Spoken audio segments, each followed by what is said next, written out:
my name is Shelby Hartman. I'm DoubleBlind's co-founder and editor-in-chief, and today we're going to talk about San Pedro. I just want to say that if you have been commenting on these videos and liking them and sharing them and you subscribe, then thank you, thank you, thank you. We are a small team, but we do read your comments. We do appreciate the support. DoubleBlind is truly a labor of love. And if you like these videos and you have yet to subscribe and turn on those notifications, we want to invite you to do so that you never miss a beat from us. Also, I want to let you in on some hot news. DoubleBlind is launching a podcast hosted by yours truly. It's going to be called the DoubleBlind Magic Hour, and we are putting so much love into this thing. We're interviewing the most brilliant minds and hearts we know in the field of psychedelics, and we're going to take you behind the scenes at DoubleBlind, where we talk to the journalists who write for our magazine about what's going on in the psychedelic industry. So keep an eye out for updates in the coming weeks.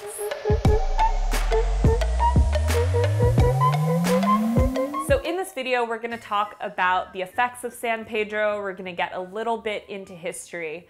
Before we do that, I just want to name that San Pedro, sometimes referred to as Wachuma, and we'll get into the difference, the etymological history of both terms, is a sacred medicine that has been used by indigenous communities for many generations, and that at DoubleBlind, that we care deeply about upholding reverence for the traditional use and the stewards of plant medicines. So I am not a person that has an ancestral tie to San Pedro or Wachuma, but we have interviewed people who do for our article, which you can check out the full link to in the description of this video. And if you're interested in learning more about concepts like indigenous reciprocity and stewardship and what it means to give back to the people that have preserved the knowledge around these medicines, that's also something that we talk about a lot at DoubleBlind.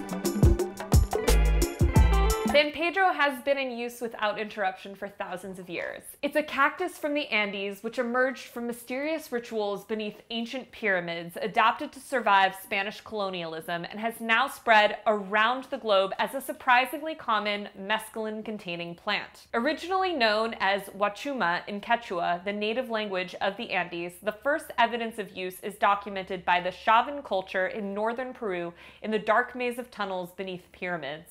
But it's safe to assume its consumption was part of the Chavín culture, which made stone carvings of shamans holding cacti while morphing into jaguars. Today, San Pedro has continued to spread under the radar. It can be found in North American, European, and Australian gardens. If you live in Los Angeles, like me, it actually grows all over the place, natively. So once you know what it looks like, you'll start seeing it everywhere. San Pedro is easy to propagate and grow, and it has beautiful cream-colored and fragrant flowers. Yet you should be warned, if you prepare this cactus for consumption, it becomes a controlled substance. This is the case for a lot of psychedelics. They're legal when they're growing in the ground, but as soon as you actually extract the psychedelic out of them in a way that can be consumed, you're then doing something illegal. There are said to be many more types of Wachuma in the Andes, often characterized by the number of ridges on the cactus. 4 is said to be the luckiest, representing the 4 directions, while other counts are all reported to have subtly different effects. Reverence for the plant enabled San Pedro to travel far beyond its natural range. High altitude adaptation means it can survive at -10 degrees Celsius or 14 degrees Fahrenheit, while easily propagated foot-long sections placed in the soil can develop roots in a few weeks. Once established, San Pedro can happily grow about a foot per year, which is also conveniently the average amount of cactus needed for a trip. The altered state induced by San Pedro is attributed to mescaline, a phenethylamine in the same class of drugs as MDMA. Mescaline has stimulating effects, working on dopamine and adrenaline alongside serotonin receptors. Dr. Malin Uthuag, author of several papers about mescaline and San Pedro, writes that most psychedelics work on our body's serotonin systems, specifically 5-HT2A serotonin receptors. However, mescaline also affects the 5-HT2C receptors associated with dopamine and adrenaline.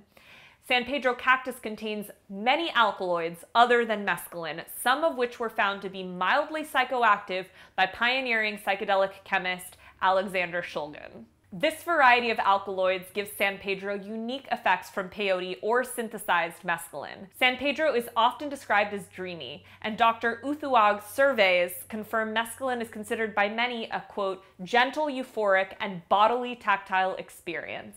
What I'm going to say about my personal experiences with San Pedro is that it's really nothing like a classic psychedelic such as ayahuasca, DMT, mushrooms, LSD. It's also, I understand why people say it's similar to MDMA, but it's also pretty distinct from MDMA. I know that people can have visions on San Pedro, but it's not as visionary as classic psychedelics like DMT and shrooms and LSD. It's more known as a heart opener. It really just kind of gives you the warm fuzzies. So if you're doing it in a group of people, then much like MDMA, you know, if you love the people, are probably going to want to get snuggly with them. A lot of people like to do body work on San Pedro because it's said to kind of move the medicine throughout your body and make it a stronger experience. Yoga, dance, just movement in general on San Pedro can kind of help with the come up. And interestingly, unlike classic psychedelics, a lot of people report, and this is my experience as well, that it gives you a very, almost like a sharp mind. So unlike, you know, shrooms, LSD, ayahuasca, yes, on smaller doses, people do sometimes make art and write on these more classic psychedelics, but oftentimes they really can't. Like, if you are on a very high dose of LSD and mushrooms, you're probably not going to be able to write when you're in the peak of this experience. Whereas San Pedro is sort of the opposite. I actually have a friend who has written his entire book under the influence of San Pedro and just found that his writing was sharper and more poetic. People love it for reading. People love it for painting. People love it for making music. People sort of often say that it just makes them like the best creative version of themselves. A lot of people also find San Pedro and Wachuma to be very athletic. So it's common for facilitators to offer San Pedro or Wachuma hikes.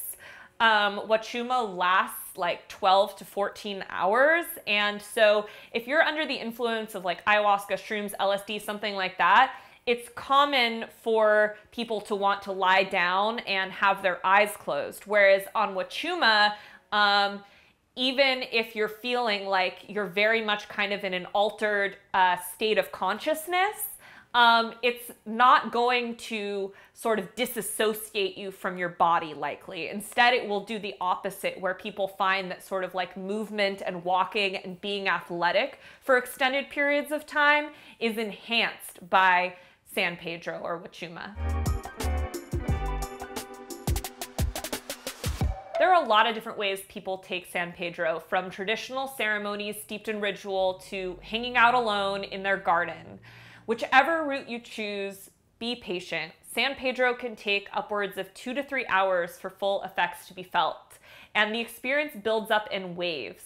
And while deep introspection and confusion can occur, the trip often is an energizing and remarkably lucid high, which lasts for 10 to 14 hours, sometimes more. I really want to take a moment to talk about like the waves of the San Pedro experience, because this is one of the things that makes it more similar to MDMA than a classic psychedelic like shrooms or LSD.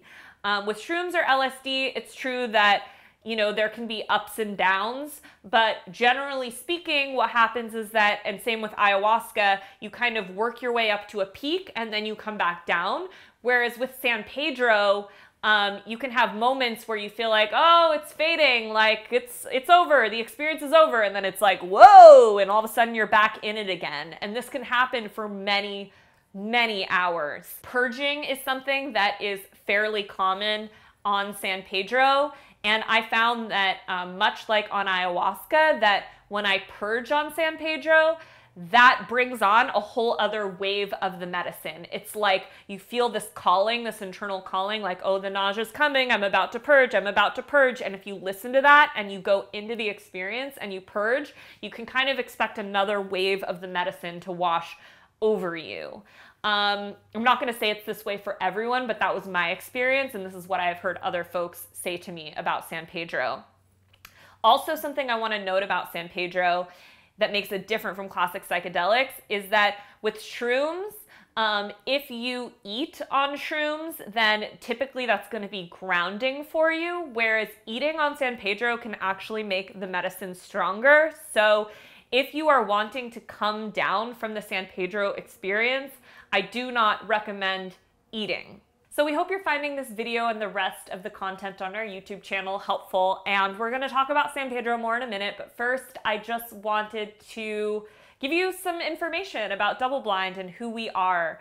We began as a print magazine in 2019. I had the idea for it when I was meditating in my apartment the prior year, and since then, we have released tons of videos like this one. We've also put out articles that are visited by hundreds of thousands of people each month to help people with their journey on psychedelics. And we're truly, truly passionate about helping people like you, and we have vowed to never put a paywall over videos like this one. So how do we make all of this possible? It's through a membership program that includes interviews with brilliant experts within the psychedelic space, cannabis ceremonies, breath work, all virtual, so you can do them wherever you are, a subscription to our print magazine, which comes out twice a year, and so much more. So we hope that if you are getting value from these videos and you want to join our community, that you'll consider signing up at doubleblindmag.com/membership. Traditions exist in northern Peru, but what an ancient Wachuma ceremony looks like is lost. Time and colonialism played roles in the disappearance, with the latter responsible from the switch from Wachuma to San Pedro, which is Spanish for St. Peter. Early priests were convinced the cactus gave visions of the devil, yet after its association switched to St. Peter, said to hold, quote, the keys to heaven, and use continued but with Christian symbols woven into the ceremony, which is also something that happened with ayahuasca. Evolution is perhaps necessary for any tradition surviving as long as San Pedro. We cannot recreate the old rituals, but instead listen to the plants that originally taught them. Alonso Del Rio is the founder of the Center for Healing and Consciousness Studies, Ayahuasca AILU. As an ayahuasquero, musician, and author, Del Rio began learning from the cactus at age 15 over 40 years ago. During his first trip with friends in a park, he shares he was, quote, lucky to hear the plant. With no huachumeros in Lima, where he grew up, Del Rio kept learning from direct experience of the cactus.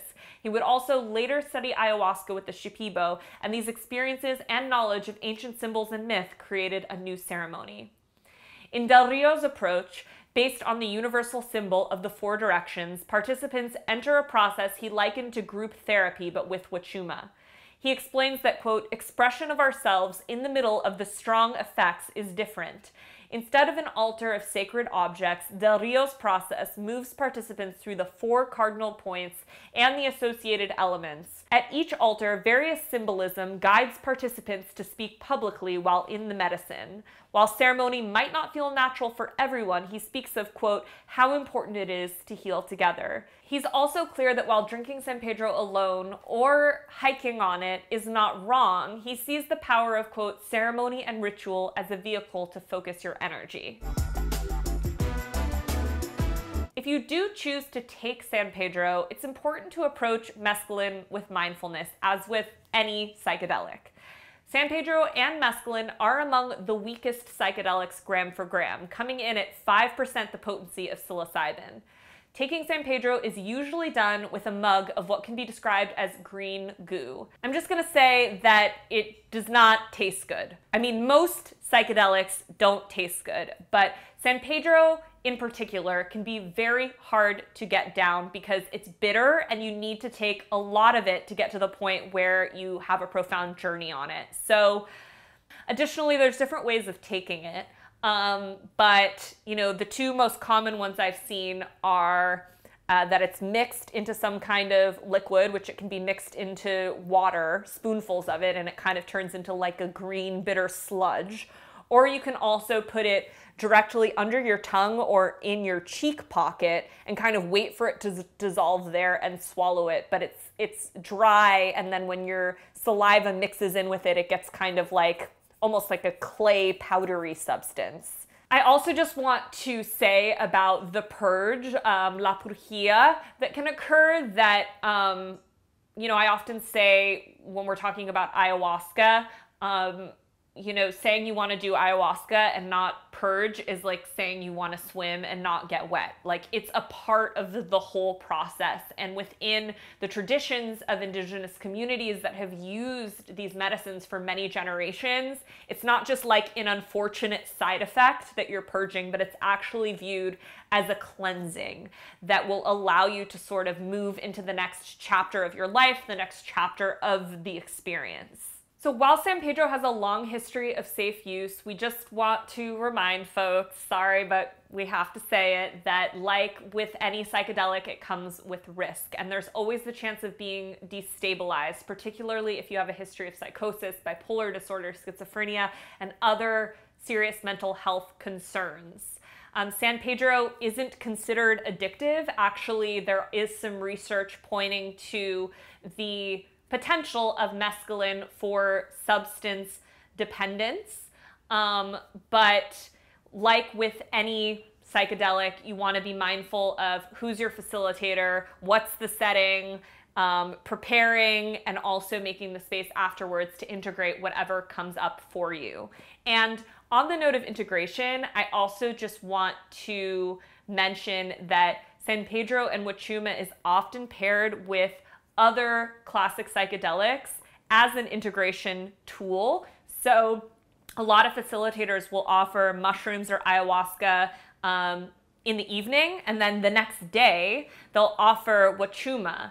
And I have done a pairing of mushrooms and Wachuma together, and I will say that it was incredibly helpful. It's hard to explain, but it's almost like the Wachuma was able to pick up on the threads from the night before and really help cement the teachings of the ceremony.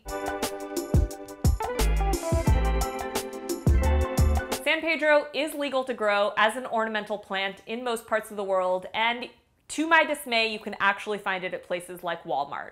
However, as a general rule, around the globe, mescaline is a controlled substance, and the clearest route to connect with the cactus legally is in South America. San Pedro is easy to find at markets or ceremonies in Peru, Bolivia, and Ecuador, but I just want to say you always want to be really careful about who you sit with anywhere, but especially in a country that is not your own. Legislation has been passed honoring the plant medicine traditions of indigenous in both Peru and Bolivia. San Pedro can also be consumed in some parts of Europe, notably with Portugal decriminalizing all drugs, and Spain's loose and gray area not specifying against the taking of San Pedro. When the cactus is harvested and made into a tea, it then becomes illegal in the United States, Canada, Australia, and most parts of Europe. San Pedro ceremonies are often held wherever it grows, regardless of legality, yet underground ceremony in some regions is on the way out. If you didn't hear, Colorado now allows for the legal use of mescaline except peyote, and the growing list of jurisdictions in the United States which have legalized entheogenic plants all also allow the use of San Pedro.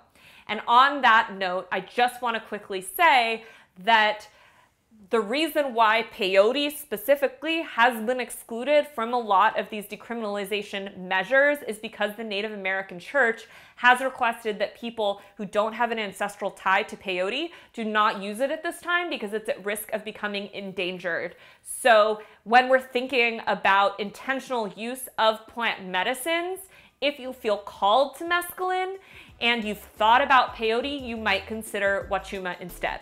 Some people hypothesize that San Pedro is among the oldest plant medicines in the world, with evidence suggesting its use for over 10,000 years.